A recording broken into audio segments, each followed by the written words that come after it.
Teman-teman, pada kesempatan kali ini saya akan menjelaskan surah Ali Imran ayat 190 sampai 191. Inna fi khalqis samawati wal ardi wa ikhtilafil laili wan nahari la ayatin li ulil albab. الذين يذكرون الله قياما وقعودا وعلى جنوبهم ويتفكرون في خلق السماوات والأرض ربنا ما خلقت هذا باطلا سبحانك فقنا عذاب النار. Asbabun nuzul adalah ilmu yang mempelajari tentang sebab-sebab atau latar belakang turunnya ayat-ayat Al-Quran. Asbabun nuzul surat Ali Imran ayat 190-191 berkaitan dengan permintaan kaum Quraisy yang ingin melihat mukjizat sebagai bukti kerasulan Nabi Muhammad. Mereka membandingkan mukjizat Nabi Musa dan Nabi Isa, lalu meminta agar Bukit Syafa dijadikan emas. Menanggapi hal itu, Rasulullah berdoa, kemudian Allah menurunkan ayat tersebut untuk menunjukkan tanda-tanda kekuasaannya bagi orang-orang yang berfikir. Surah Al-Imran ayat 190-191 menjelaskan tentang tanda-tanda kebesaran Allah Subhanahu wa Ta'ala yang terdapat pada penciptaan langit dan bumi serta pergantian siang dan malam, yang ditujukan bagi orang-orang yang berakal atau ulul albab. Ayat ini mengajak untuk merenungkan ciptaan Allah dan senantiasa mengingatnya dalam segala keadaan, serta mengandung penjelasan mengenai ciri orang berakal memikirkan tentang penciptaan segala sesuatu oleh Allah Subhanahu wa Ta'ala yang pasti memiliki fungsi dan manfaat.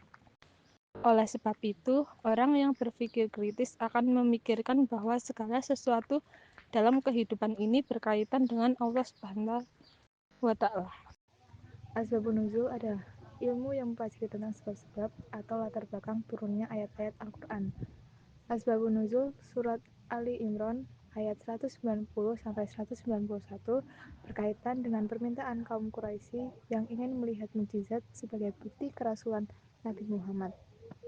Mereka membandingkan mukjizat Nabi Musa dan Nabi Isa, lalu meminta agar Bukit Syafa dijadikan emas. Menanggapi hal itu, Rasulullah berdoa, kemudian Allah menurunkan ayat tersebut untuk menunjukkan tanda-tanda kekuasaannya bagi orang-orang yang berfikir. An Abi Dzarri radhiyallahu anhu qala Rasulullah sallallahu alaihi wasallam tafakkaru fi khalqillahi wala tafakkaru fi dzatillahi fatahliku. Artinya, dari Abu Dzarra berkata, Rasulullah Shallallahu Alaihi Wasallam bersabda, berpikirlah kalian tentang ciptaan Allah dan janganlah kalian memikirkan tentang zat Allah karena kalian akan rusak. Hadis riwayat Abu Syaikh. Ada nggak sih poin-poin penting terkait kandungan hadis riwayat Abu Syaikh tentang perintah berpikir kritis? Berikut poin-poin penting terkait kandungan hadis tersebut. 1.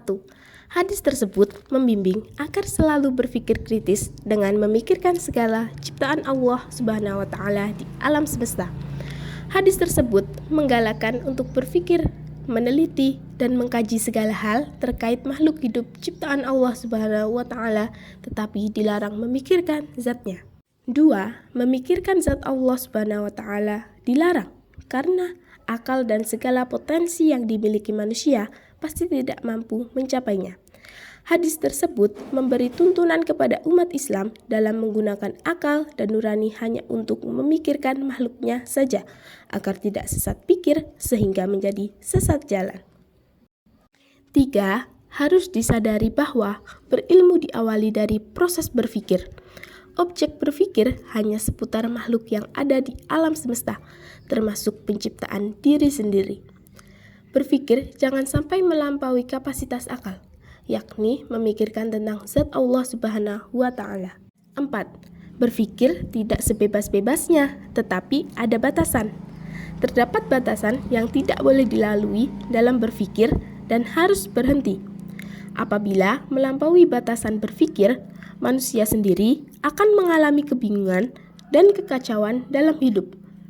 Hal ini tentu tidak diinginkan karena penggunaan akal pikiran dan nurani bermuara pada kedekatan dengan Allah Subhanahu wa Ta'ala. Contohnya ialah berpikir kritis, merenungkan ciptaan Allah, tadabbur alam, zikir, dan mengingat Allah dalam segala situasi, bersikap lemah lembut dan pemaaf, bermusyawarah dalam menyelesaikan masalah, dan berinfak baik dalam keadaan lapang maupun sempit. Berpikir kritis itu ada manfaatnya nggak sih? Oh, tentu ada. Ayo kita simak beberapa manfaat berpikir kritis. 1. Dapat menganalisa terjadinya fenomena atau bencana. 2. Memaksimalkan pengelolaan dan pelestarian sumber daya alam untuk kehidupan di masa depan. 3. Beriman kepada hari akhir dan meyakini kehidupan setelahnya. 4. Memperbanyak amalan baik guna mempersiapkan kehidupan di akhirat. 5. Bersyukur atas segala sesuatu yang diberikan Allah Subhanahu wa Ta'ala. 6. Mampu mengantisipasi terjadinya suatu bencana dengan melihat tanda-tandanya. 7. Mampu mengembangkan ilmu pengetahuan dan teknologi berdasarkan ilmu-ilmu dan penemuan-penemuan yang telah ada sebelumnya. 8. Mampu menciptakan penemuan-penemuan baru berdasarkan ilmu-ilmu dan benda atau makhluk yang telah diciptakan oleh Allah. Selanjutnya, kami akan membahas tentang kandungan surat Ar-Rahman ayat 33 dengan materi yang pertama, yaitu dalil, dan yang kedua, poin kandungan surat Ar-Rahman ayat 33, dan yang ketiga, hadis riwayat Muslim mencintai ilmu pengetahuan dan teknologi, dan yang keempat, isi kandungan hadis riwayat Muslim dari Ibnu Amr bin As. Setelah selesai pembahasan surat Ali Imran ayat 190-191, mari kita lanjutkan pembahasan tentang surat Ar-Rahman ayat 33 yang berbunyi, Ya ma'syaral jinni wal insi in istata'tum an tanfuzu min aqtaris samawati wal ardi fanfuzu La tanfuzuna illa bisultan. Artinya, wahai segenap jin dan manusia, jika kamu sanggup menembus atau melintasi penjuru langit dan bumi, tembuslah. Kamu tidak akan mampu menembusnya kecuali dengan kekuatan dari Allah Subhanahu wa Ta'ala. Poin-poin penting dari isi kandungan surah Ar-Rahman ayat 33. 1. Allah Subhanahu wa Ta'ala menyeru jin dan manusia untuk menembus langit dan bumi hanya jika diberi kekuatan olehnya. 2. Selama hidup, jin dan manusia tidak dapat lepas dari takdir Allah dan kekuasaannya. 3. Di akhirat, jin dan manusia tidak bisa menghindar dari tanggung jawab amal perbuatan di dunia. 4. Manusia bisa menjajah luar angkasa, tetapi kekuatannya terbatas sesuai izin Allah. 5. Ayat ini memotivasi manusia untuk mengembangkan ilmu dan teknologi agar bermanfaat. 6. Allah Subhanahu wa Ta'ala memiliki kekuasaan mutlak. Manusia hanya mampu sesuai kehendaknya. Sami'tu abdallahi ni'amzinil asyakulu Sami'tu Rasulallahi sallallahu alaihi wasallam yaqulu innallaha la yaqbidul ilman tizaan yantazi'uhu minan nas walakin yaqbidul ilma biqabdil ulama ihat dalam yatruk alimat tahodan nasu ra'usan juhalan basu ilu fa'af aftau bi ghairi ilmin fadallu wa adallu.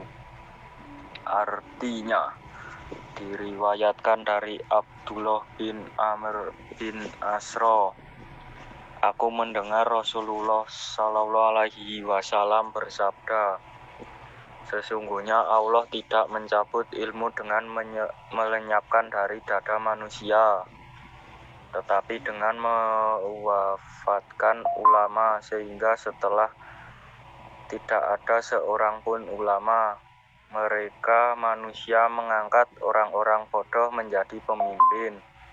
Mereka ditanya, tetapi mereka pemimpin-pemimpin yang bodoh itu memberikan petunjuk tanpa ilmu, kemudian tersesatlah mereka dan menyesatkan orang lain. Hadis riwayat Muslim.